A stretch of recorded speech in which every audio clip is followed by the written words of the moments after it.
8, verses 5 through 13, I want to show you something in this passage, or a couple things anyway. Matthew 8, verses 5 through 13. It says, "Now when Jesus had entered Capernaum, a centurion came to him, pleading with him, saying, 'Lord, my servant is lying at home paralyzed, dreadfully tormented.' And Jesus said to him, 'I will come and heal him.' The centurion answered and said, 'Lord, I am not worthy that you should come under my roof, but only speak a word, and my servant will be healed. For I also am a man under authority, having soldiers under me. And I say to this one, go, and he goes, and to another, come, and he comes, and to my servant, do this, and he does it.' When Jesus heard it, he marveled and said to those who followed, 'Assuredly I say to you, I have not found such great faith, not even in Israel. And I say to you that many will come from east and west and sit down with Abraham, Isaac, and Jacob in the kingdom of heaven. But the sons of the kingdom will be cast out into outer darkness. There will be weeping and gnashing of teeth.' Then Jesus said to the centurion, 'Go your way, and as you have believed, so let it be done for you.' And his servant was healed that same hour." So there's a lot in here, but just to unpack a couple points here. So this Roman, who's not even a Jew, comes to Jesus. He's a Gentile. He's not even one of God's people, but he has such a proper understanding of authority and honor and humility. And he's not asking for himself. He's asking for his servant. He's asking for someone else. So the request itself is not selfish in its motivation. He demonstrates great humility. He says, "No, Jesus, I'm not worthy to have you under my roof." So he's a very humble person. And yet he goes, "And I understand the power of the word, and there's authority in the word when we speak. Because I understand the authority of the word, because I'm someone who is under authority, I get the authority of the spoken word. Just speak the word and it'll be done. I understand how that works." And Jesus is so impressed by him. He says, "I haven't found such great faith." And this is a lesson on the authority of the word. But I want you to see not only that, so when you come to someone who's in authority, then you recognize the importance of their words. If you don't recognize the importance of the words of the person that's your authority, it'll get you into trouble, because there's a grace upon those words and an authority upon those words that get things done. And if you don't cooperate with that, you aren't blessed by it.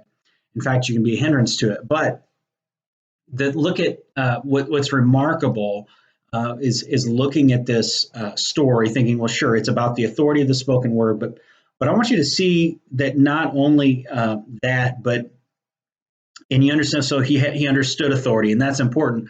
But I want you to see he didn't introduce himself as, "I am a man in authority." He didn't say that, and that's kind of what the default thinking is in the past. Like, I know for myself, when I've read this scripture, like, well, he understood authority because he's a person in authority, but he didn't introduce himself as a person in authority. How did he introduce himself? He said, "I am a man under authority." He emphasized that what it means to serve rather than what it means to lead. And that's really a biblical perspective. He says, he doesn't say, "I'm a man in authority." He says, "I'm a man under authority." So in other words, he identified himself not by his leadership or even by his position of authority. He identified himself first by his understanding of service. And that's remarkable, because the things that stand out about him, we read this story and he's like, this is a centurion. This is a guy who's in charge. There's 100 men under a centurion. You think about his role in authority, but that's not what he's emphasizing. He's talking about, "I'm under authority." So you see his service and his submission to authority were the attributes that resulted in his great faith. It wasn't the fact that he was in authority. It was the fact that he was under authority. It wasn't the fact that he was a leader. It was the fact that he was a servant. And those things just pop in as I look at these verses, because just a little bit different way of how, at least for myself and in how I've heard it taught, it's just a little bit different take, but that's what it says. So that's what's emphasized here. We think in terms of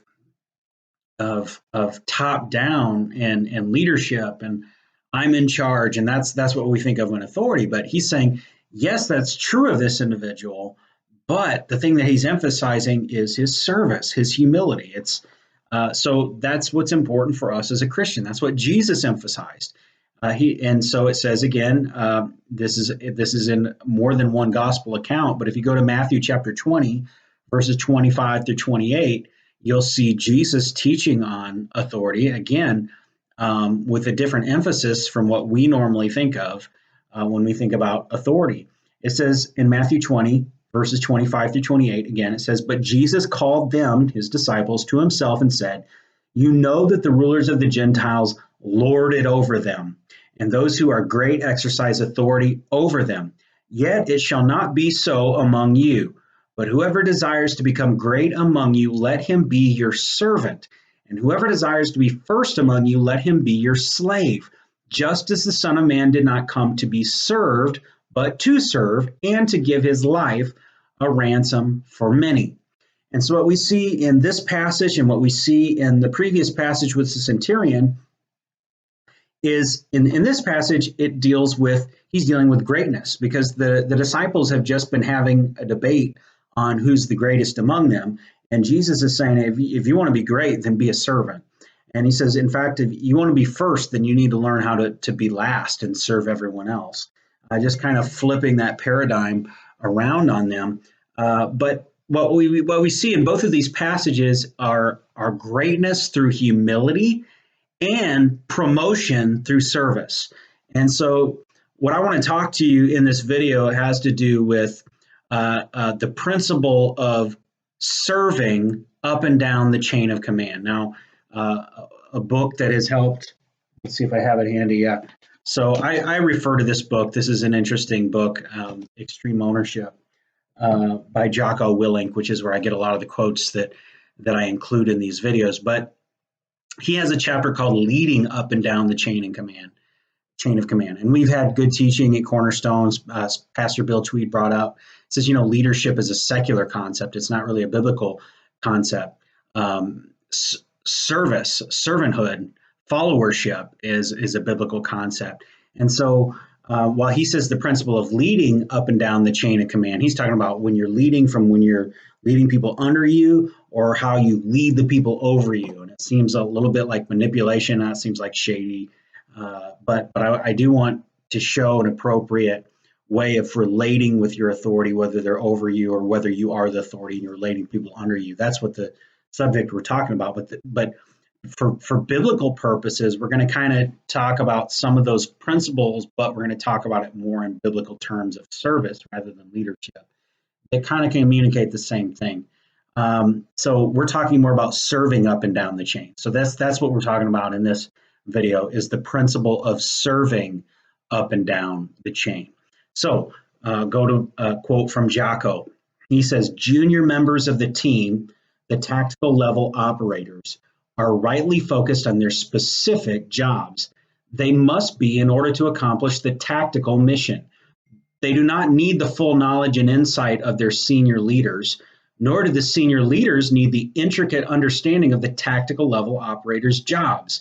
Still, it is critical that each have an understanding of the other's role, and it is paramount that senior leaders explain to the junior leaders and troops executing the mission how their role contributes to big picture success." So, what is he saying? He's talking about the guys that are on the front lines, the guys that are doing kind of the smaller jobs within the bigger vision.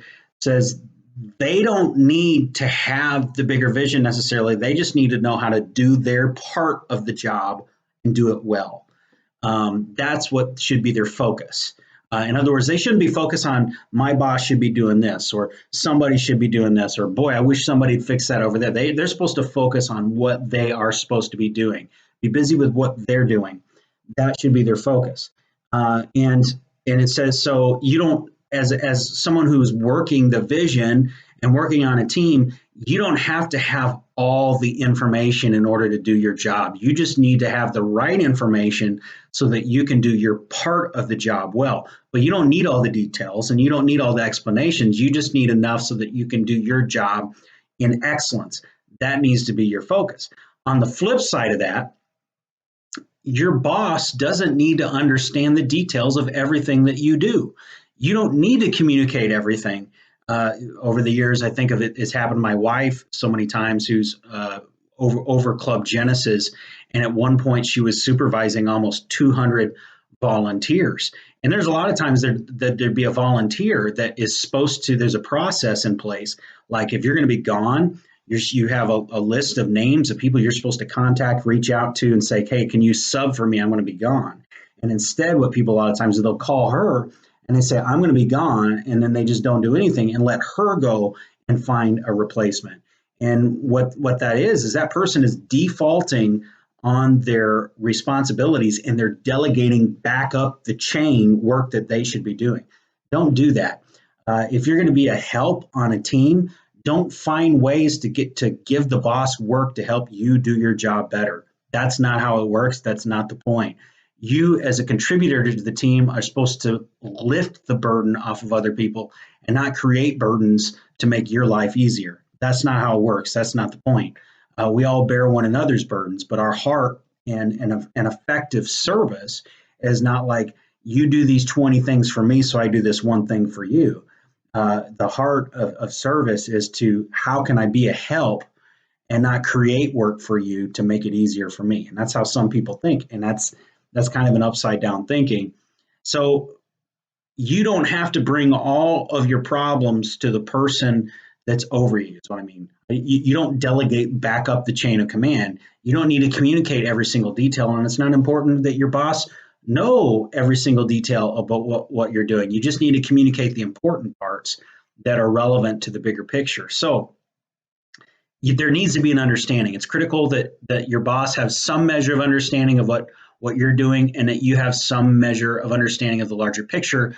But you don't need to know everything. You don't need an explanation for everything that they do, and they don't need an explanation for everything that you do.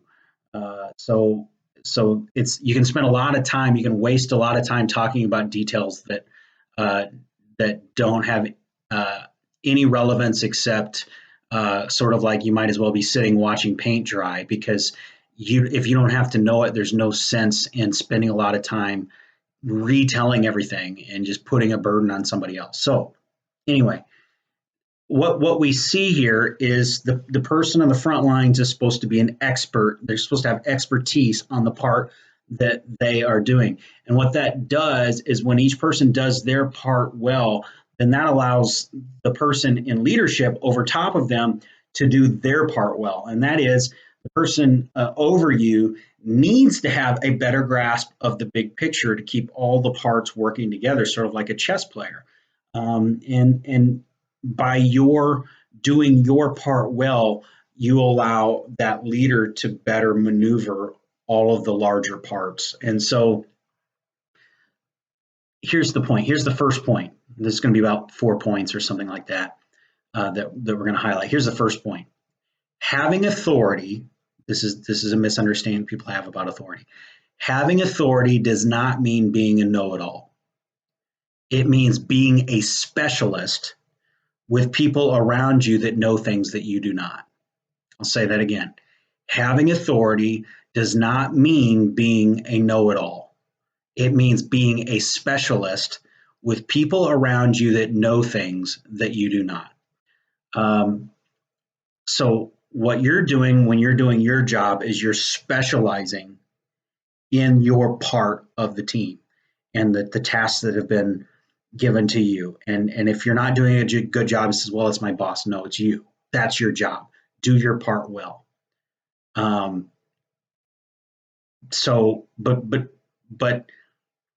that enables them to know what they need to know.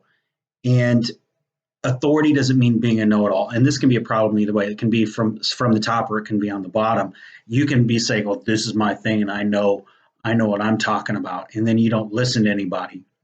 And then you just get looked over for promotion if you never take input and correction. But you need to be a specialist and do your part well, but also respect and understand that other members of your team are specialists as well, and you need their input and they need yours to a degree. you need their grace and they need yours. I'll say it like that because sometimes our job is not to give our input on everything. But what that does mean is recognize you aren't a know-it-all. You don't know everything, which means you're dependent upon other people for good information and good work. Okay. Some people think the authority person, they should be expert on everything. That's really not true. The person in charge should not be an expert on everything. Then they will be really good at almost nothing. If you make yourself an expert on everything, then you really can't specialize and be particularly good at anything. The best you'll be is mediocre. So you have to cooperate and let other people have expertise so that you can have more expertise in your leadership responsibility. So a few scriptures let's look at. Proverbs 11, verse 14. It says, where there is no counsel, the people fall, but in the multitude of counselors, there is safety. What does that mean? That means what we're saying, don't be a know-it-all. Where there is no counsel, the people fall, but in the multitude of counselors, there is safety. Almost all of your Christian experience requires a team effort. It requires cooperation with other human beings. And if you don't cooperate, you fail. That's how it goes. And if you live your life on an island, then you can't really accomplish much, and you don't contribute much to others, and they don't contribute much to you. And that's the drawback for that. But don't be a know-it-all is basically what I'm saying. If you're an authority, it doesn't mean you're a know-it-all. It means you're a specialist and you allow other people to specialize in knowledge and you communicate back and forth. So let's look at another verse. It says in Proverbs chapter 24, look at this, Proverbs 24, verses 5 through 6. It says, a wise man is strong. Yes, a man of knowledge increases strength. For by wise counsel you will wage your own war, and in a multitude of counselors there is safety. What is this describing? It's saying if you have wisdom, it makes you strong. So that's obviously true in any area of life. The more you know, the better off you are. But it says a man of knowledge increases strength. So how do you do that? And it's saying how you do that is by wise counsel. It's by a multitude of counselors. So you can absorb only so much information in your brain, and you can tap out that potential. But you know how you have the advantage of wisdom outside of what you know? By relying on other people that have wisdom that you don't have. It's like one of the phenomena that we have with technology today is there's so much that you learn in school and just like pack information into your brain, pack it in. Well, now it's like, what do I need to know that I can't just ask on Google and get instant results? So we used to be a culture more dependent on having that information in our head, but Google is an illustration of how that information, if it's out there, it's amplified and available. You don't have to know everything if you know where you can find out what you need to know. And that is what it means to work with a team. And that's what it means by a man of knowledge increases strength. So this says again, for by wise counsel you wage your own war, and in a multitude of counselors there is safety. So the wisdom that's greater than you is by having a team of wise people around you that you listen to, that you take counsel from. Your brain isn't big enough to hold all the information that you need. You have to rely on working with other people. And as you are open to input, correction, those types of things, you become a better person and you have wisdom even beyond what you know in your brain. Let's look at another passage of scripture. Same point, Ecclesiastes chapter 9. Go there. It's right after Proverbs, Ecclesiastes chapter 9, verse 13 through 18. It's a great little story here. Ecclesiastes 9, verses 13 through 18. It says, this wisdom I have also seen under the sun, and it seemed great to me. There was a little city with few men in it, and a great king came against it, besieged it, and built great snares around it. Now there was found in it a poor wise man, and he by his wisdom delivered the city. Yet no one remembered that same poor man. Then I said, wisdom is better than strength. Nevertheless, the poor man's wisdom is despised, and his words are not heard. Words of the wise spoken quietly should be heard rather than the shout of a ruler of fools. Wisdom is better than weapons of war, but one sinner destroys much good. Okay, so this is a great parable in Ecclesiastes from someone who's kind of a bit twisted because it's Solomon when he was backslidden, but there's profound wisdom in here. The first thing that he concludes that regardless of the fact that he's lamenting the fact that the poor guy has the wisdom, but nobody respects the poor guy, as he comes to the conclusion that despite it all, he says, wisdom is better than strength. I'll say that again. Wisdom is better than strength. In fact, he says, I'll say this again, verse 17, he said, words of the wise spoken quietly should be heard rather than the shout of a ruler of fools. You know what this is telling you? It's telling you that your positional authority in life is not as important as having wisdom. In other words, if you have wisdom, you're in a better position than if you only have authority.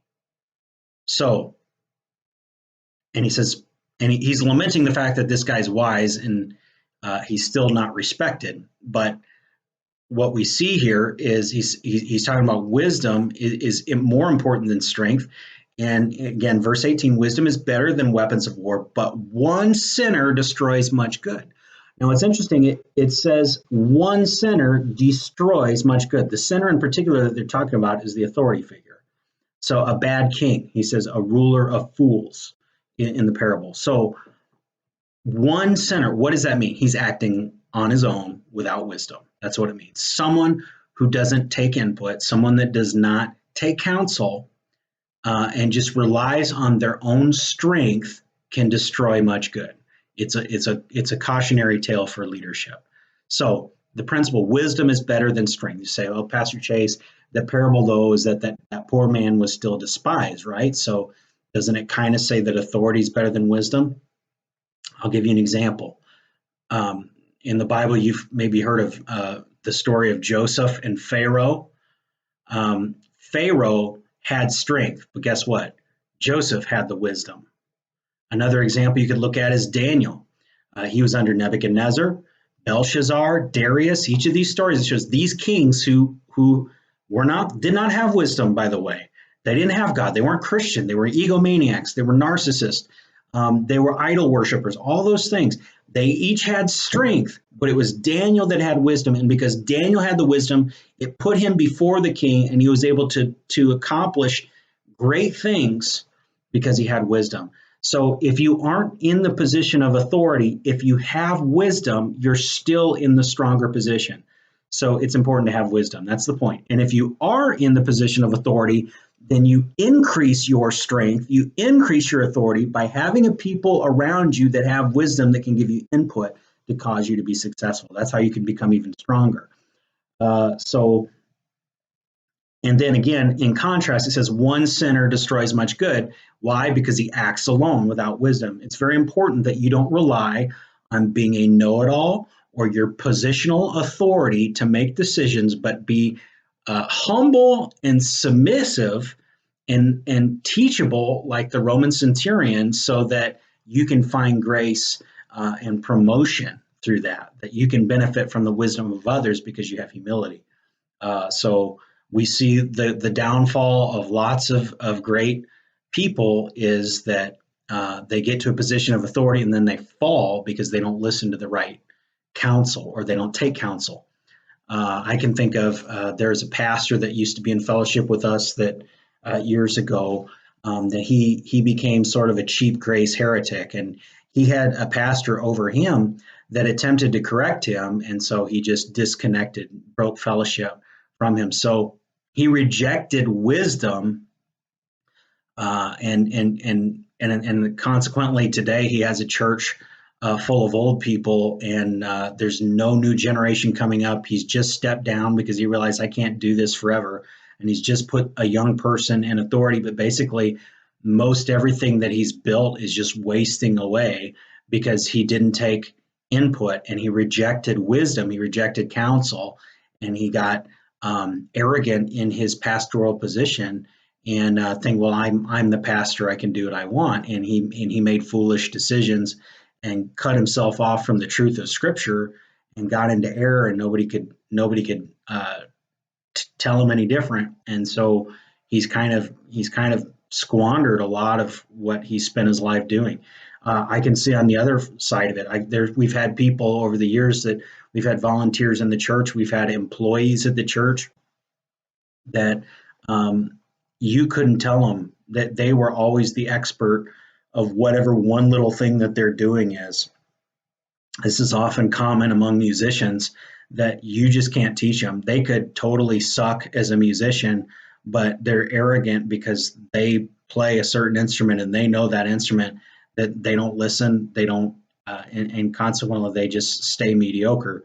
Um, I can think of I remember a gal that would always complain. She didn't want to participate in church activities for people her age because literally, quote, she said no one was on her level.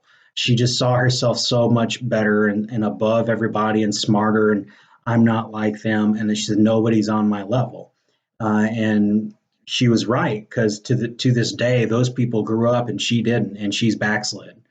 She was arrogant. You couldn't correct her. She whatever she was doing, she thought that she knows what she knows, and anybody that says any different is wrong. And consequently, she's a shipwreck of a human being. And she always just thought, she didn't need anybody's input, and so she's a rebel, and she's a mess today. So that's the first principle we were talking about. Um, Again, having authority does not mean being a know-it-all. It means being a specialist with people around you that know things that you do not. Okay, let's move to the second principle. Here's another quote from John.